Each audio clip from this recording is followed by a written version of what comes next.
Number 12, then we move into the Roxy for round 1, and that tide will be dropping, so maybe the girls will get barrel. Well, let's hope so, Pete, as we see Jadson Andre dropping to the bottom of a medium-sized wave, a runner-up in this event last year. And sticking with this one, just looking to get some points on the board nice and early. An approaching section, Jadson hits it. Nothing too risky, but plenty of flow. And he's still working this one over, brings it right through to the shore break. He'll jump on the back of the ski and head back to the lineup. Miguel Pupo out the back now with priority. And Miguel's going to swing on this one. Drives off the bottom, stylish bottom turn. Gets under the lip, unleashing a bit of power. This wave's starting to fatten up. But Miguel's going to stick with it, just hoping for a reform on the inside. A little slow for tubes out there at the moment. So both these surfers relying on some turns to get some early scores on the board. Ronnie Blakey joined by former CT surfer Ross Williams. Ross. Coin toss. You can see Miguel Pupo right here. Always has a beautiful style.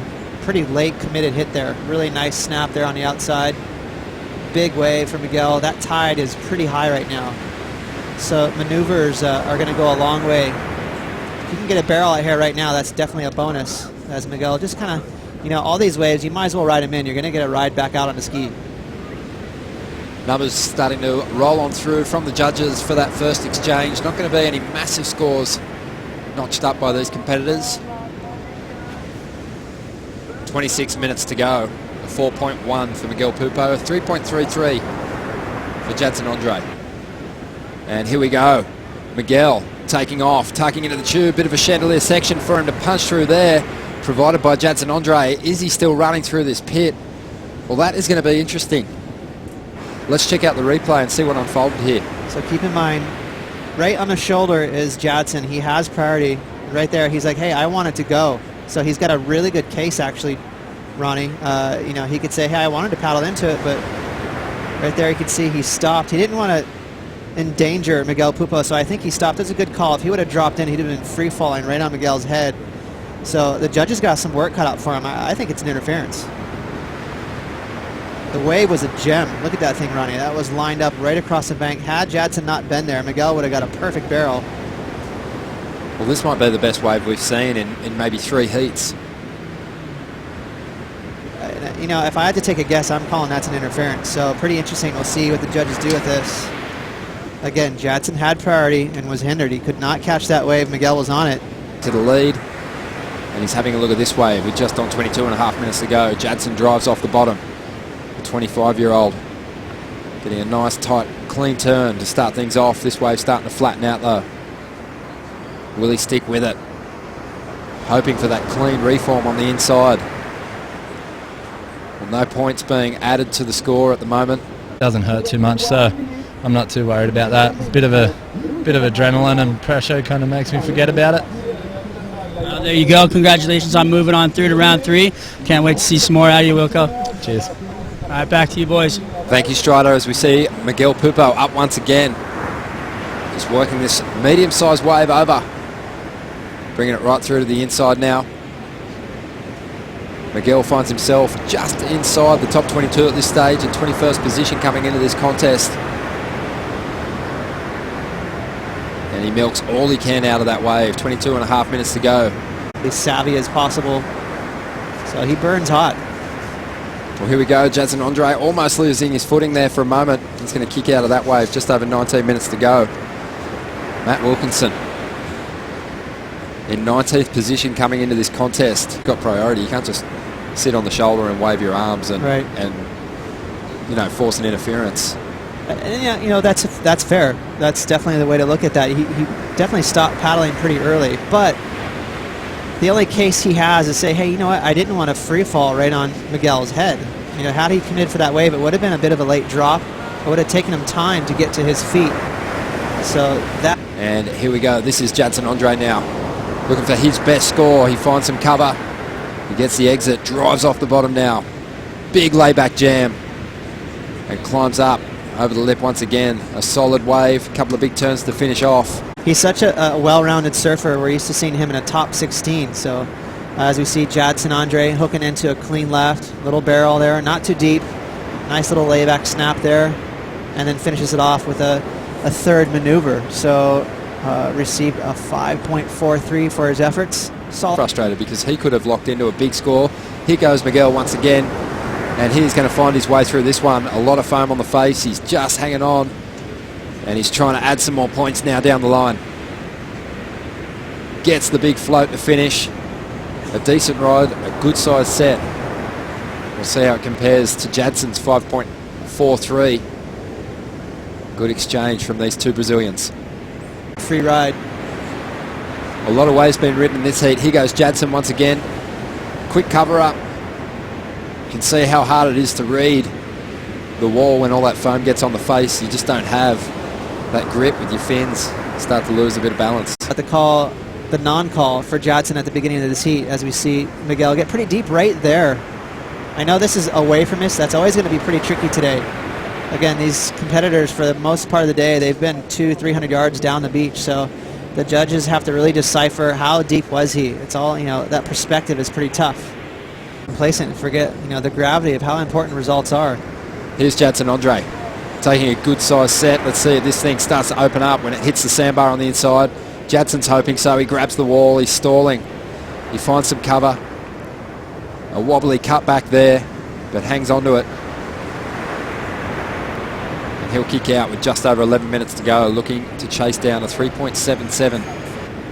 But there's some differences in their approach. And we're going to see Jadson's ride now. So much speed. Gets under the lip. Almost stomps a big backhand floater there. 6.5 minutes. And that replacement, I should say. Here we go. Jadson having a look at that one. Didn't get into it. Just over 3 minutes to go. Jadson, he only needs a 3.77. Well, here he goes. He's going to have a look at this one. He'll get into it. Jadson drops to the bottom. Straight up into the pocket. Only needs a 3.77. He's still got to do some work to get that number. Hoping this wave stands up as he brings it through to the inside. It is starting to flatten out a little bit, but he keeps his board moving. He's going to need an exciting finish in order to convert this into a big number. A lot of bump on the face. He's calling for the ski. 2.5 minutes has been for this heat. We've seen a couple of barrels already, and Jadson's had a tube on the left and come out and done a couple of turns and only received a 3.5. There's that first maneuver there, Ronnie, cut back. Second maneuver, cut back. Yeah, so for sure the scale set really low. Here it is again. The wave just flattened out a bit on him at the start. Looks so much better from the front view. That first turn looked, it was decent, and then just a cutback, but that high tide, that wave not reforming. If he would have had a reform and wouldn't have been able to hit the lip on the inside, then for sure I think he would have got it. My vibe is the judges, just from this perspective, have been shaving a few points off the lefts. Just not giving the guys too much credit for those barrels. Scale set, and he didn't think he was going to get the score, so he wants to get back out there. Well, here we go. He's got a wave. He's been barrel on this one already. There's a nice turn too. Really committing to that turn, drawing it out, bashing the lip, and he likes it. That one feels a little closer to the score. Set wave, so the ladies in the first round will be enjoying that. Here's the replay of Jadson's last ride. Okay, quick barrel. Nice little snap there, and this off the lip, a little more exciting, right in the pocket. He even got airborne just for a second. So, the surfing wasn't excellent, but he doesn't need much of a score. He only needs a 3.7. For the last wave of Jadson Andre, Miguel Pupo, he kind of lost touch with his rival out there in the final stages. He could have dominated the lineup with priority, but Jadson was pretty sneaky, very cunning competitor. The judges aren't quick to throw the score down. They're watching this replay. And again, none of these maneuvers were excellent. They were just decent. They were in the pocket. 3.77 though, with the way the scale's set right now, it's going to be tough. I was still looking back to those earlier rides. This is Miguel Pupo. This was a 4.1 at the start of the heat. That first turn that Miguel did was a monster. It was the best turn of the heat. A 4.1 was the score. And Jadson's trying to get pretty close to that in order to take this heat from Miguel. I'm not sure if he's going to do it. It's going to be very close. And he also received a 5.1. So I believe this is the 5.1. Little shampoo barrel. Decent. Cut back. The wave on its own merit is much better than Jadson's. but also a little bit sleepy. You know, nothing crazy. So I don't know. you're not buying it. Yeah, I'm I don't know what to think. It's just interesting that they want to watch everything. they're watching every single wave from the heat. 5.43 for Jadson. That's his best score. Had to really wipe off a ton of speed and kind of manufacture this barrel. Right from the get-go, this heat was Funky Town. That was, you know, not on the mark there for Jadson. Kind of a funny cutback. You talk about how different their styles are. Jadson, you know, not only does he look for different kind of sections on a wave, but his style is also much more funky than Miguel's. He always looks like he's wearing oven mitts to me. He's got his hands kind of flopping around. But he's a classic surfer, really exciting, unpredictable. We're just waiting for the numbers to drop from the judges. It's a tough call. It's such a close heat. They've been working with a pretty small scale throughout this. It's a 3.77. And Jadson just gets the number. Oh, look at him. And he is psyched. He's moving on through to round 3. You can't believe it. A 3.77. Miguel Pupo. Crucial heat for Jadson to move through. Yeah, I can't wait to hear what his thoughts on that interference or non-interference.